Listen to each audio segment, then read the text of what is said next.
नमस्कार, मैं हूं रागनी वर्मन और आप देख रहे हैं राष्ट्रीय जगत विजन न्यूज।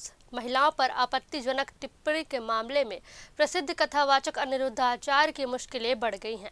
अक्टूबर 2025 में अपनी कथा के दौरान महिलाओं के खिलाफ विवादित बयान देने के आरोप में कोर्ट ने उन्हें उनके खिलाफ आधिकारिक परिवाद दर्ज कर लिया है। अब अनिरुद्धाचार्य को कोर्ट में पेश होकर जवाब देना होगा और मामले की अगली सुनवाई 1 जनवरी को होगी।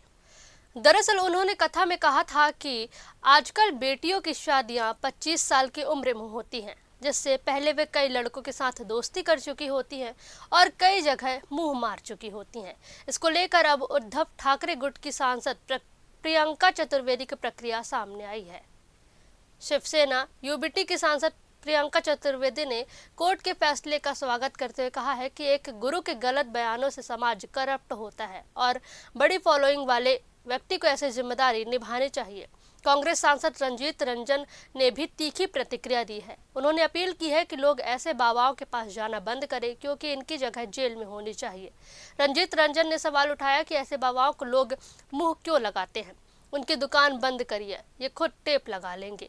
वहीं अपने खिलाफ केस को लेकर अनिरुद्धाचार्य ने खुद कुछ भी बोलने से इनकार कर दिया था। वकीलों के साथ उनका मंथन चल रहा है। मामले में अगली सुनवाई 1 जनवरी को होगी, तभी याचिकाकर्ता का बयान दर्ज किया जाएगा। फिलहाल इस खबर में बस इतना ही। देश दुनिया की तमाम बड़ी खबरों के लिए जुड़े रहिए हमारे साथ और अपडेटेड रहने के लिए हमारे चैनल को सब्सक्राइब करें और नए खबरों के नोटिफिकेशन के लिए बेल आइकॉन जरूर दबाएं।